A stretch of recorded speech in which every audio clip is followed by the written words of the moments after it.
वालेकुम, welcome to my channel. Kindly video से पहले मेरी आप सबसे रिक्वेस्ट है कि इस चैनल को सब्सक्राइब कर दें और नोटिफिकेशन बेल को भी प्रेस कर दें ताकि आपको आने वाली मेरी हर वीडियो की जो है वो नोटिफिकेशन मिल सके।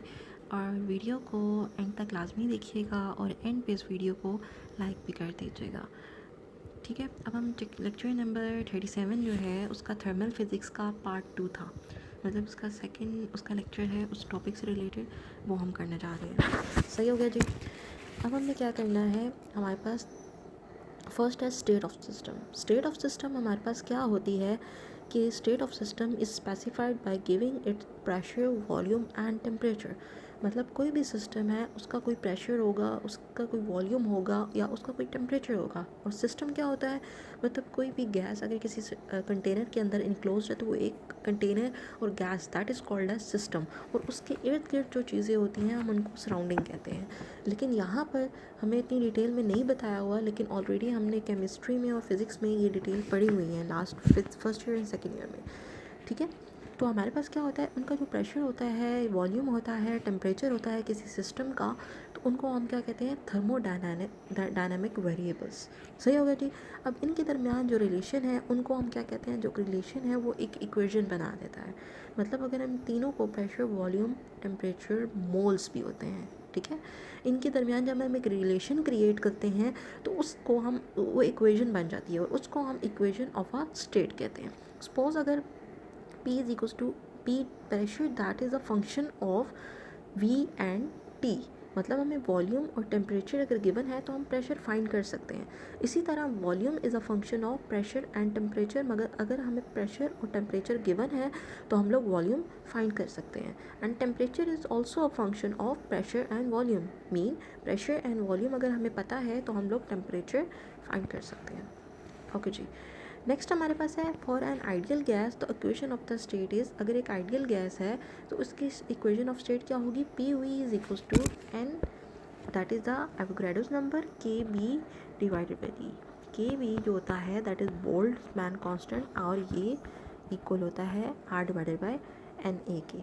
इसको हम कहते होते हैं बोल्ट्जमैन कांस्टेंट। सही हो गया जी। देन हमारे पास है फर्स्ट लॉ ऑफ थर्मोडायनेमिक्स। अब first law of thermodynamics already हमने जो पिछला लेक्चर है उसमें हम लोग कर चुके हैं, और ये हमारे पास फॉलो करता है कंजर्वेशन ऑफ एनर्जी को। मतलब इसमें ना तो एनर्जी क्रिएट होती है ना तो एनर्जी डिस्ट्रॉय होती है, बल्कि एक फॉर्म से दूसरी फॉर्म में एनर्जी कन्वर्ट हो जाती है और टोटल एनर्जी जो होती है वो कंजर्व्ड रहती है। इसका हमारे पास फॉर्मूला क्या था, change in internal energy is equals to delta Q plus delta work done, मतलब W। अब हमारे पास जब पॉजिटिव वर्क डन होता है तो इसका मतलब है work done on the system, कि सिस्टम के ऊपर काम किया जा रहा है। और डेल्टा क्यू अगर पॉजिटिव होगा तो हमारे पास ये होता है कि हीट जो होती है सिस्टम को दी जा रही होती है। सही है, तो अगर ये दोनों पॉजिटिव होंगे तो हमारे पास इंटरनल एनर्जी भी पॉजिटिव आ जाएगी। अच्छा, डेल्टा जो वर्क डन होता है अगर नेगेटिव होगा तो that is work done by the system. ठीक है, वर्क डन सिस्टम से, मतलब सिस्टम कर रहा है। और डेल्टा क्यू अगर नेगेटिव होती है तो हीट जो होती है वो रिलीज हो रही होती है सिस्टम से, ना कि उसको दी जा रही होती है। अगर अब हमारे पास इससे देखा जाएगा तो इंटरनल एनर्जी कैसे इंक्रीज़ होती है, दो तरीक़ों से इंक्रीज़ हो सकती है। अगर डेल्टा क्यू पॉजिटिव होगा और डेल्टा डब्ल्यू पॉजिटिव होगा तो हमारे पास इंटरनल एनर्जी भी पॉजिटिव आएगी, मतलब इंटरनल एनर्जी इंक्रीज़ करेगी। तो इसका मतलब ये हुआ कि दो तरीक़ों से हमारे पास इंक्रीज़ होती है। एक, अगर डेल्टा क्यू हीट हमारे पास सिस्टम को हम लोग दे रहे होते हैं, heat given to the system positive, heat released from the system negative। अब इसी तरह work done on the system अगर होगा तो हमारे पास एनर्जी जो होगी, इंटरनल एनर्जी, वो क्या करेगी, इंक्रीज़ करेगी। सही हो गया जी। उसके बाद हमारे पास है पेजेस आगे पीछे हैं, मुझे फाइंड करने पड़ेंगे, एक मिनट जी। उसके बाद हमारे पास है इंटरनल एनर्जी। इंटरनल एनर्जी होती क्या है, मतलब एक सिस्टम है उसके अंदर जितनी भी एनर्जीज़ होती हैं, टोटल एनर्जीज़ को हम लोग इंटरनल एनर्जी कहते हैं। मतलब जो हमारे पास मॉलिक्यूल्स हैं उन आपस में जब अट्रैक्ट करते हैं तो वो हमारे पास एनर्जी स्टोर होती है। वो एनर्जी किस फॉर्म में स्टोर होती है, पोटेंशियल एनर्जी की फॉर्म में स्टोर होती है। तो मतलब ये पोटेंशियल एनर्जी की फॉर्म में हुई। और जब हमारे पास ये मॉलिक्यूल्स हमारे पास हैपोजिटली मूव करते हैं या उनकी रैंडम मोशन होती है, वो किस वजह से होती है, वो काइनेटिक एनर्जी की वजह से होती है। और हमारे पास काइनेटिक एनर्जी कितनी टाइप्स हैं? 3 टाइप्स हैं। एक काइनेटिक एनर्जी की ट्रांसलेशनल है, रोटेशनल है, वाइब्रेशनल है। यहाँ पे आप लोग देख सकते हैं ये 3 टाइप्स हैं। ट्रांसलेशनल मतलब स्ट्रेट लाइन में जब मूव कर रही होते हैं मॉलिक्यूल्स तो उनको हम ट्रांसलेशनल कहते हैं। वाइब्रेशनल कैसे, मतलब अपनी ही जगह पे दे वाइब्रेट करें। और रोटेशनल का हमारे पास क्या होता है कि अगर एक एक्सिस के अराउंड मॉलिक्यूल्स रोटेट करें। हमारे पास जो मोनोटॉमिक मॉलिक्यूल्स होते हैं उनमें सिर्फ रोटेशनल और ट्रांसलेशनल और वाइब्रेशनल मोशन आती है। लेकिन जो हमारे पास पॉलीएटॉमिक और डायटॉमिक मॉलिक्यूल्स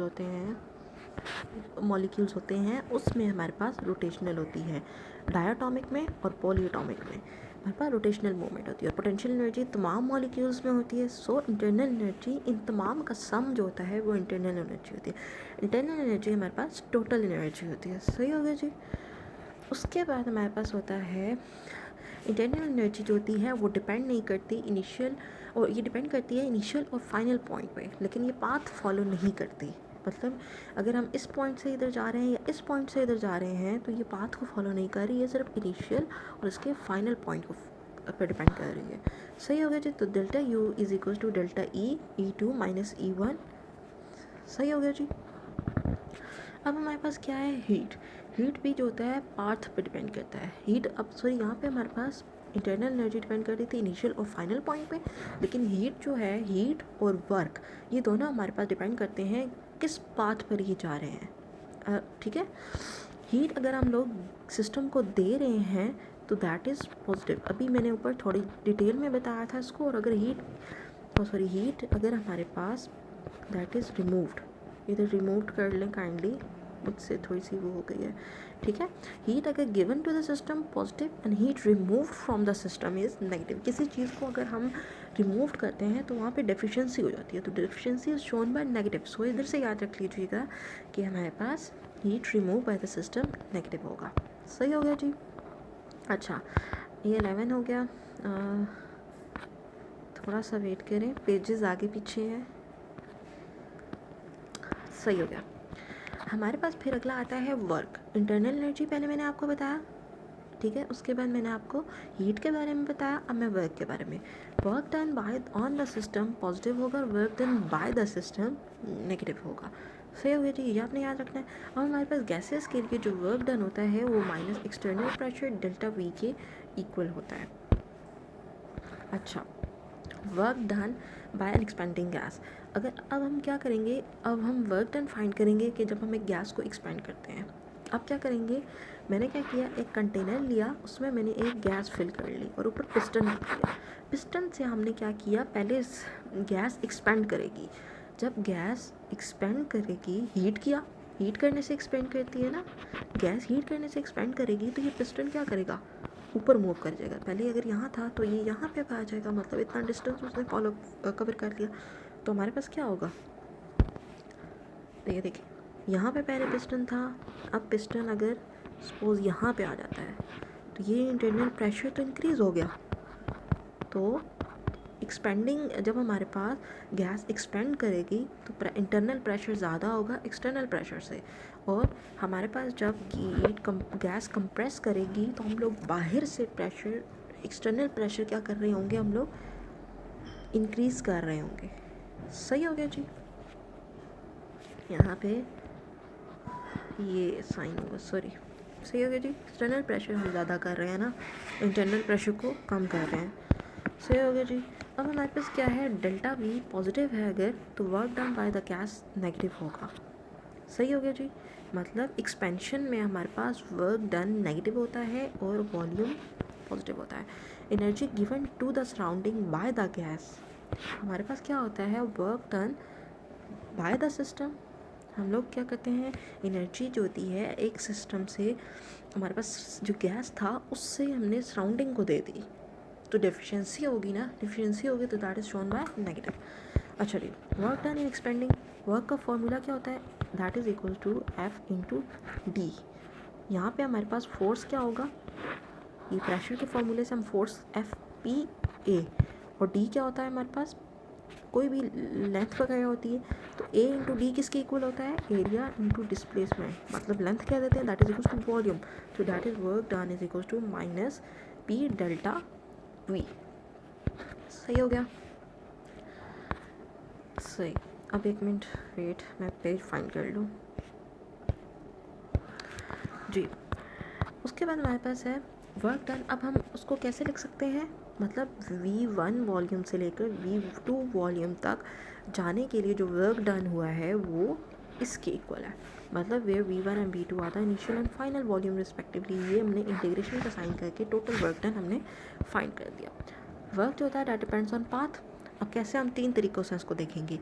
अगर सपोज़ आपने क्या किया, एक गैस को आपने, ये गैस को हमने लिया एक फ्लास्क में, ठीक है, उसके बाद इसको नॉब से हमने बंद कर दिया। दूसरा हमने क्या ले लिया, एम्पटी ले लिया, वैक्यूम उसमें कर दी, ठीक है। तो हमारे पास क्या होगा कि जब हम इस गैस, ये नॉब ओपन करेंगे तो गैस एकदम रश करके यहाँ चली जाएगी। इसके ऊपर हमने कोई, गैस के ऊपर हमने कोई काम नहीं किया, हमने इसको कोई फोर्स नहीं किया, हमने कोई इसको मीन कंप्रेस नहीं किया, कोई पुश नहीं किया कि वो उस फ्लास्क तक जाए, वो खुद ब खुद गई है। तो इसमें हमारे पास वर्क डन 0 के इक्वल आ जाएगा, क्योंकि हमने इसके ऊपर कोई भी एक्सटर्नल प्रेशर नहीं डाला। सही हो गया जी। उसके बाद हमारे पास अगर जो एक्सटर्नल प्रेशर है हम उसको कांस्टेंट वैल्यू दे देते हैं, कांस्टेंट वैल्यू दी। अब हमारे पास क्या है, ये वॉल्यूम का है, ये प्रेशर है। प्रेशर क्या, अगर सीधी लाइन प्रेशर के एक्सिस पे फॉल कर रही है तो इसका मतलब है प्रेशर कांस्टेंट है। पहले वॉल्यूम, अब वॉल्यूम पहले क्या था, देखिए पहले यहाँ था वॉल्यूम, अब क्या हुआ, यहाँ आ गया इनिशियल और फाइनल वॉल्यूम। तो हमारे पास एक्सटर्नल प्रेशर कांस्टेंट रह रहा है, तो P एक्सटर्नल और डेल्टा V2 - 1 चेंज हो रहा है। तो ये इस फार्मूला वैसे का वैसा ही रह जाएगा, और हमारे पास इस रेक्टेंगल के नीचे जो एरिया आएगा वो वर्क डन के इक्वल आएगा। सपोज अगर हमारे पास एक MCQ आ जाता है या शॉर्ट क्वेश्चन आ जाता है कि हमने एरिया फाइंड करना, हमारे पास जो प्रेशर और वॉल्यूम का जो ग्राफ है वो हमें क्या देता है, वो हमें वर्क डन देता है। अगर हमारे पास एक्सटर्नल प्रेशर कांस्टेंट होगा तो वो हमारे पास वर्क डन का ग्राफ होगा। सही हो गया जी। नेक्स्ट हमारे पास क्या है, थर्ड इसका पॉइंट है, अगर हम गैस को एक्सपेंड करवाते हैं, हमने 3 तरीक़ों से गैस को एक्सपेंड करवाया। पहला, जब प्रेशर हमने कांस्टेंट रखा था, यहाँ पे हमने गैस को एक्सपेंड करा दिया वैक्यूम में। तीसरा हमने कब करना है कि जब एक्सटर्नल प्रेशर और इंटरनल प्रेशर इक्वल होंगे, मतलब नियरली इक्वल होंगे, तो इसको हम रिवर्सिबल एक्सपेंशन का नाम देते हैं। इसमें हमारे पास क्या होगा कि हमने जो फार्मूला बनाया था स्टार्ट में उसको यूज़ करना है। उसमें हम लोग क्या करेंगे, ये हमारे पास क्या था, ये आइडियल गैस इक्वेशन थी। आइडियल गैस इक्वेशन आप लोगों ने PV/RT पढ़ी हुई है, ठीक है, यही पढ़ी हुई है ना। तो इसको ज़रा मॉडिफाई करके लिखा हुआ है PV/KBT। यहाँ पे जो KB है दैट इज़ R/NA, ठीक है, R/NA, ये KB के इक्वल है। और जो हमारे पास, जब मैं डालती हूँ ना PV is equals to N, KB अभी मैंने क्या बताया था, R/NA इंटू T, और जो N/NA होता है ना that is equals two moles. तो N और R T ऐसे ही आ जाएगा। तो ये यहाँ से इस तरह मॉडिफाई हुई हुई है। सही हो गया जी। हम डालते हैं आइडियल गैस की इक्वेशन, आइडियल गैस की इक्वेशन डाली हमने, फिर वही लिया वॉल्यूम इनिशियल से फाइनल वॉल्यूम तक। ये हमारे पास होल कांस्टेंट था, इसको हमने क्या कर दिया, बाहर कर दिया, वॉल्यूम इनसाइड रहेगा। तो वॉल्यूम, जब इसका इंटीग्रेशन खोलेंगे, इंटीग्रेशन क्या हो जाएगा, natural logarithm of V2 divided by natural logarithm of V1। सही हो गया जी। ये हमारे पास ग्राफ है इसका। सही। उसके बाद internal energy of a gas जो होती है that depends on number of molecules it contains. मतलब जो इंटरनल एनर्जी है वो, उसका फार्मूला क्या, मेरे पास 3/2 NKBT, ठीक है। ये इसकी एक होल डेरिवेशन है जो कि हमने फर्स्ट ईयर की जो फिज़िक्स का लास्ट चैप्टर है उसमें की थी, लेकिन यहाँ पे इस कोर्स में हमें ज़रूरत नहीं है, आप डायरेक्ट इसको याद कर लें। सही है, अगर आप डेरिवेशन देखना चाहते हैं तो आप देख लें, लेकिन इसकी ज़रूरत नहीं है। सही हो जी। In a free expansion of gas, अगर हमारे पास फ्री एक्सपेंशन है, फ्री एक्सपेंशन मैंने क्या बताया था कि गैस को जब हमने वैक्यूम में करवाया था, मूव करवाया था, तो उसमें हमारे पास फाइनल और इनिशियल जो थी वो सेम थी। सो हो गया। देन अब हमने क्या करना है,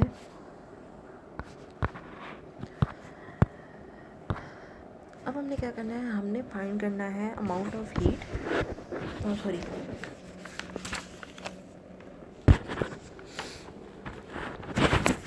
अब हमने क्या करना है, हमने अगर इमेजिन किया एक सब्सटेंस को हम लोग हीट कर रहे हैं, उसको हम हीट कर रहे हैं और उसके वॉल्यूम को कांस्टेंट रख रहे हैं। यहाँ देख रहे हैं आप लोग, उस सब्सटेंस को हीट कर रहे हैं और उसको कांस्टेंट रख रहे हैं वॉल्यूम को। तो हमारे पास क्या होगा कि जैसे जैसे हम लोग उसको हीट देते जाएंगे वैसे वैसे उसका टेम्परेचर क्या करेगा, राइज कर जाएगा।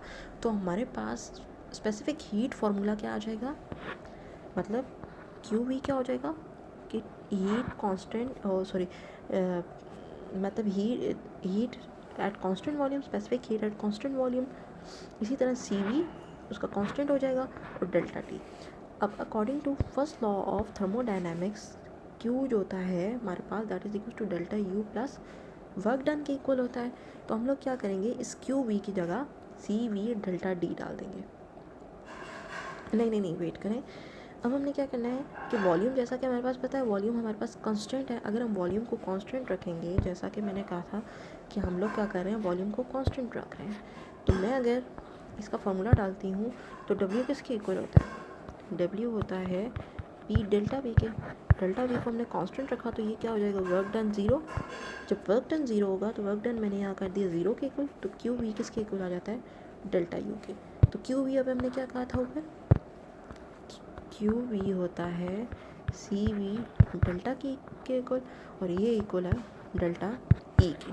तो हमारे पास जो इंटरनल एनर्जी इक्वल आती है वो सी वी डेल्टा वी के डेल्टा टी के इक्वल आती है। सही हो गया जी। अब हमारे पास क्या करना है, हमारे पास कीपिंग प्रेशर कांस्टेंट, पहले हमने वॉल्यूम कांस्टेंट रखा था, अब हम प्रेशर कांस्टेंट रख रहे हैं। अब हम उसी तरह सिस्टम को लेंगे, उसी तरह उसको हीट करेंगे, लेकिन इस दफ़ा हम उसको एक्सपेंड करवाएंगे प्रेशर कांस्टेंट रख के। तो हमारे पास उसी तरह जैसा हमने heat constant heat at constant volume पे किया था, इसी तरह हम लोग इसको एट कांस्टेंट प्रेशर करते हैं। तो क्या हो जाएगा, सी पी डेल्टा टी आ जाएगा। सही है। अब इसको फर्स्ट लॉ ऑफ थर्मोडायनामिक उसी तरह लिखा, लेकिन यहाँ पे हमने molar specific heat at constant pressure ले ली और delta E plus delta W. अब इसमें हमारे पास प्रेशर कांस्टेंट था तो वर्क डन ज़ीरो नहीं होगा। तो क्या हो जाएगा, यहाँ से आप लोग देख रहे हैं उसी तरह वैल्यूज़ डाल दी। अब हम क्यू पी की वैल्यू क्या थी, सी पी डेल्टा टी। यहाँ तक आप लोगों को समझ आ गई होगी कि हमने क्या कर दिया। अब हमने क्या करना है कि अगर स्मॉल अमाउंट ऑफ हीट अगर हम लोग अप्लाई करते हैं, मतलब स्मॉल अमाउंट ऑफ हीट देते हैं, तो ये जितने भी टेम्परेचर होंगे ये डी टी में आ जाएंगे, मतलब D E D V D T. सही हो गया जी। तो हमारे पास क्या आ जाता है कि ये D U is equal to D E, ये पिछले लास्ट वाले में जब हमने वॉल्यूम कांस्टेंट रखा था तो हमारे पास जो डेल्टा ई था वो सी वी डेल्टा टी के इक्वल आ गया था। तो हमने ये यहाँ पे अब लिखी है, इसको हमने पुट किया इस जगह पे, इस इक्वेशन में पुट करेंगे, ये देखें आ गई C P D T C V D T P delta P. अगर हम कंसिडर करते हैं कि ये एक आइडियल गैस है तो इस पी डी वी के इक्वल, मतलब P D V is equal to N K B, ये वही आइडियल गैस की इक्वेशन यूज़ की, डी टी के इक्वल आ जाएगा। पूरी वैल्यू डाल दी। अब हमने क्या किया, ये ऐसे रखते हैं, यहाँ पे डी ई क्या था, सी वी डेल्टा टी, वो डाला, डेल्टा टी तमाम जगह से कैंसिल हो गया। ठीक है। तो हमारे पास C P is equal to C V N K B आ गया, डेल्टा टी कौन से। अब हमने क्या करना है, ये हमने अभी मैंने आपको बताया था कि ये हमने पिछले फर्स्ट ईयर में हम जो लास्ट चैप्टर था उसमें हमने पढ़ा था 3/2 एन के बी टी। ये अगर हैंड आउट्स खोलें तो उसका पॉइंट नंबर 5 है, उसमें इंटरनल एनर्जी की वैल्यू गिवन है। अगर हम डी ई करते हैं, इसका एक स्मॉल इंटरनल एनर्जी लेते हैं स्मॉल टेम्परेचर के लिए, तो हमारे पास D 3/2 N K B D T आ जाता है। इस डी ई को डी टी नीचे ले आएंगे, 3/2 एन के बी आ जाता है। अब हमने क्या करना है, C V is equal to as C V किसके इक्वल है, D E over D T. ये कहाँ से आया, ये जो हमने पहले वाला एट कांस्टेंट वॉल्यूम पे किया था, D E is equal to C V delta T, यहाँ से हमने सी वी निकाल लिया। सी वी निकल आया, इस सी वी की वैल्यू डालेंगे, जो इसकी वैल्यू क्या निकाली अभी हमने D E over D T की, ये 3/2 एन के वी, इनकी वैल्यू पुट करेंगे 5 में। इसमें हमने ये तमाम वैल्यूज़ पुट करनी है। अब क्या होगा,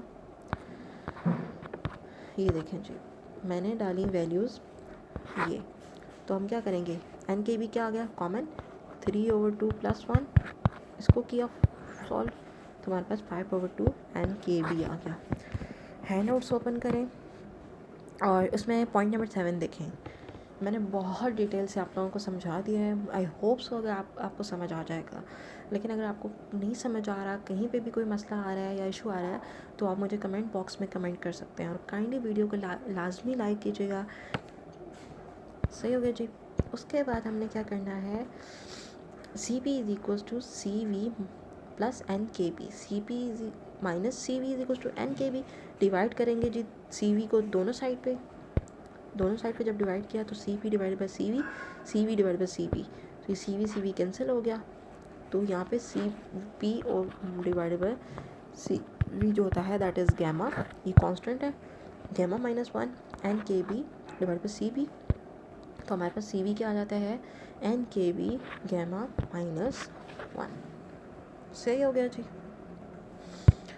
नेक्स्ट हमारे पास है जी 8 पॉइंट। अब एनर्जी हमने जो सिस्टम को दे रहे हैं, वो energy of system when it expand without losing heat, हमने एनर्जी फाइंड करनी है सिस्टम की कि जब वो एक्सपैंड करता है कोई भी हीट लूज़ किए बगैर, एडियाबैटिक एक्सपेंशन कहते हैं इसको, तो हमने वो फाइंड करनी है। ये 8 पॉइंट है, हैंड आउट से देख लें। हमने क्या करना है, D Q is equal to D E, ये फर्स्ट लॉ ऑफ थर्मोडायनेमिक्स है,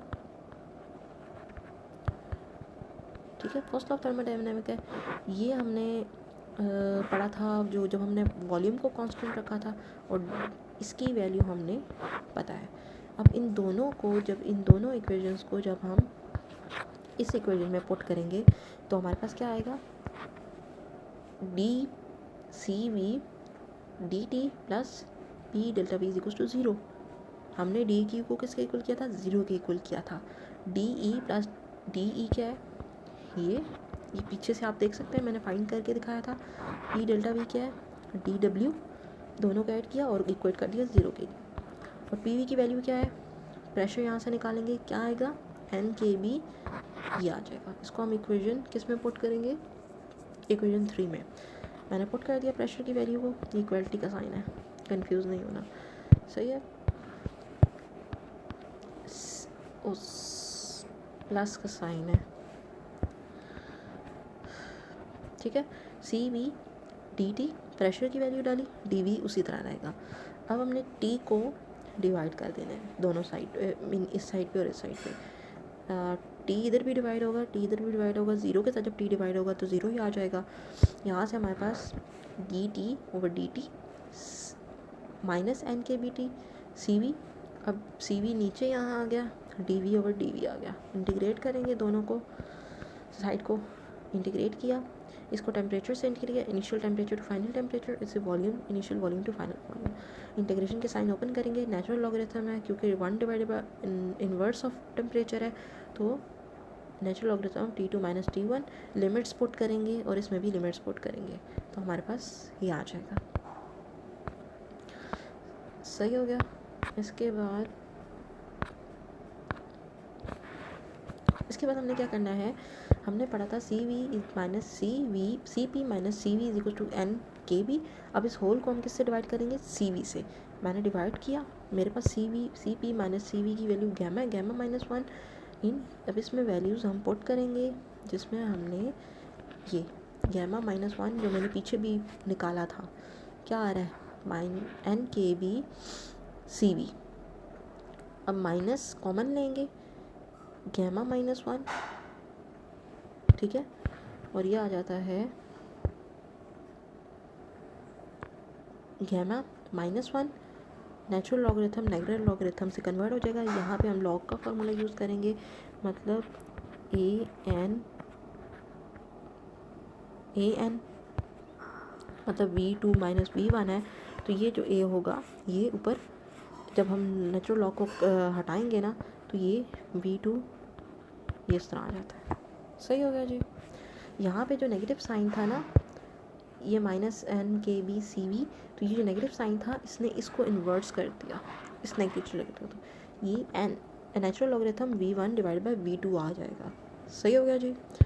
फिर उसके बाद नेचुरल लॉगरिथम कैंसिल हो गया और V1 गैमा R-1 ये इसकी बेस थी, सॉरी ये इसका क्या बन जाएगा, पावर बन जाएगी। सही हो गया।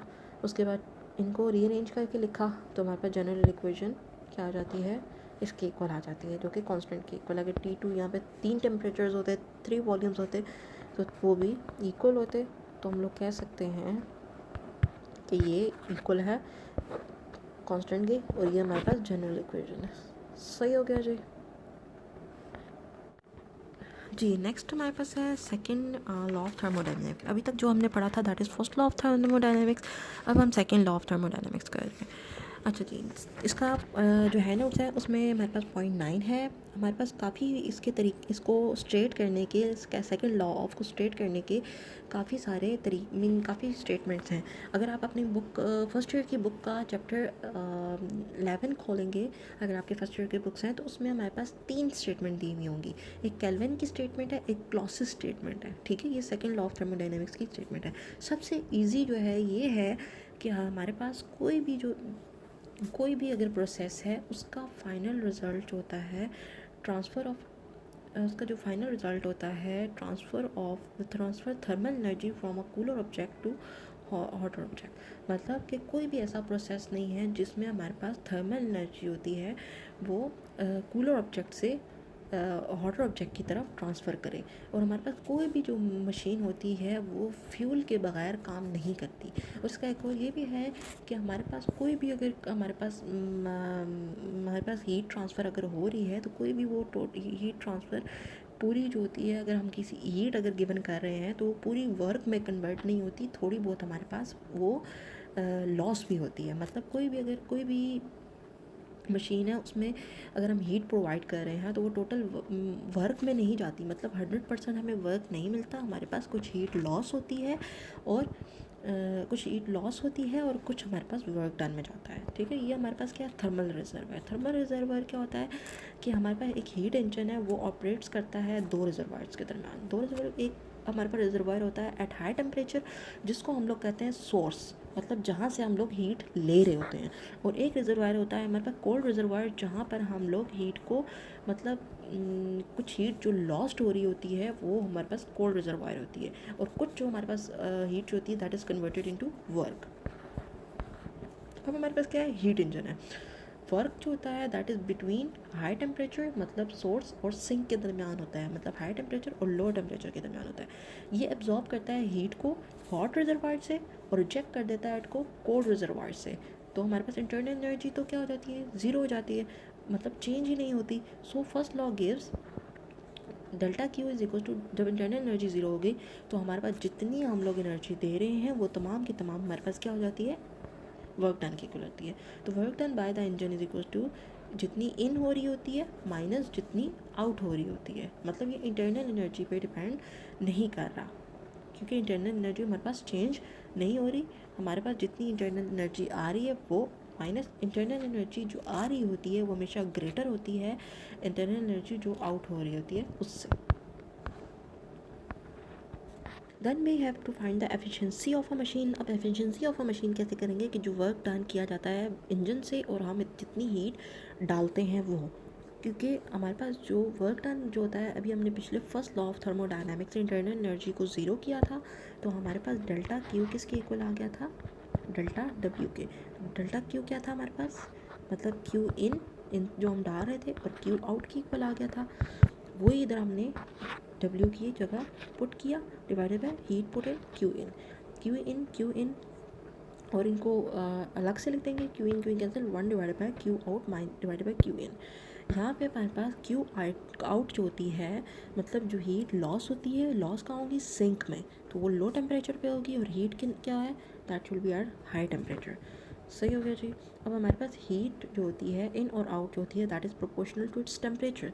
मतलब हमने ये पीछे पढ़ा हुआ है कि delta Q is directly proportional to temperature, तो इस इन क्यू की जगह हम लोग टेम्परेचर भी पुट कर सकते हैं। अगर ये हमारे पास जो नंबर है that is always less than 1, because कोई भी मशीन जो होती है वो किसी भी इनपुट हीट को तमाम मतलब 100% एफिशिएंट नहीं होती, मतलब कुछ लॉस होता है तो हमारे पास तब वो काम होता है। मतलब तो तुम्हारे पास हम ये कह रहे हैं कि जो एनर्जी हम लोग अंदर डाल रहे हैं वो टोटल, मतलब कि वो ये नहीं हो सकता कि वो टोटल एनर्जी जो है वो वर्क में कन्वर्ट हो जाए, ऐसा पॉसिबल नहीं होता।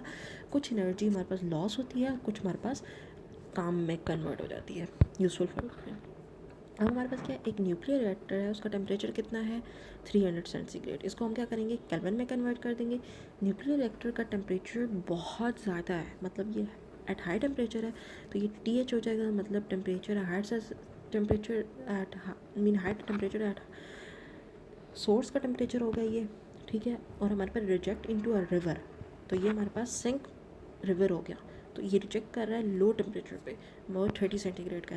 दोनों को हमने याद करना है कि हमारे पास अगर सेंटीग्रेड में कहीं भी स्केल में टेम्परेचर गिवन होगा तो हम उसको केल्विन में कन्वर्ट करेंगे। मैंने केल्विन में कन्वर्ट कर दिया, अपर फार्मूला हमने यूज़ किया, उससे हमारे पास एफिशिएंसी निकल आई। अब इतना याद रखिएगा कि जो हमारे पास TH होता है वो हमेशा बड़ा होता है TC से। अगर ऐसा नहीं होगा तो हमारे पास ये एफिशिएंसी 1 से ज़्यादा आ जाएगी, सही है। तो इस तरह ये जो हमारे पास होगा वो गलत हो जाएगा, second law of thermodynamics wrong हो जाएगा। समझ आ गई। यहाँ पे आप लोग देख रहे होंगे कि जो एफिशिएंसी आ रही है वो आ रही है 0.471 लेस देन 1। तभी मैंने कहा था कि efficiency should be less than 1। वो कब होगी, जब हमारे पास TH जो होगा ग्रेटर देन TC होगा, ये कंडीशन होनी चाहिए, सही हो गया। देन हमारे पास आ जाता है लास्ट पॉइंट, रेफ्रिजरेटर। अब हमारे पास रेफ्रिजरेटर में क्या होता है, ये भी एक it is a heat engine working in reverse. ये एक हीट इंजन होता है जो रिवर्स प्रोसेस करता है। मतलब अगर हम एक काम करते हैं, पहले हम क्या करेंगे, वर्क डन किया जाता है हीट को पम्प करने के लिए from cold reservoir to hot reservoir. मतलब हम लोग क्या करते हैं कि हमारी जो फ्रिज होती है वो हीट को फ्रिज के अंदर से निकाल कर बाहर सराउंडिंग में फेंकती है, ठीक है। फ्रॉम कोल्ड रिजर्वायर से हॉट रिजर्वायर बाहर क्या है, एक्सचेंज क्या सराउंडिंग, वो अगर गर्म है तो वो हमारे पास हीट को इनसाइड से निकाल कर बाहर फेंकेंगी। अब हम क्या करेंगे, सेकंड लॉ ऑफ थर्मोडायनामिक्स की यूज़ करेंगे। It is impossible for a refrigerator to produce no other effect than the transfer of thermal energy from cold object to hot object. मतलब कि रेफ्रिजरेटर के लिए और कोई भी पॉसिबल नहीं है कि वो मतलब कोल्ड जगह से, मतलब फ्रिज अपनी गर्मी जो है, मतलब उसकी जो हीट है वो अंदर से निकाल कर बाहर की तरफ फेंकेगी, जिसकी वजह से फ्रिज का जो टेम्परेचर है वो और कम होता जाएगा, तो फ्रिज कूलिंग फिर ठीक करेगी। Efficiency of refrigerator is always less than by hot reservoir. अब ये उन्होंने बताया हॉट रिजर्वायर जो होता है दैट इज़ टेम्परेचर T1, इसका टेम्परेचर ज़्यादा होता है, रेफ्रिजरेटर आ जाता है।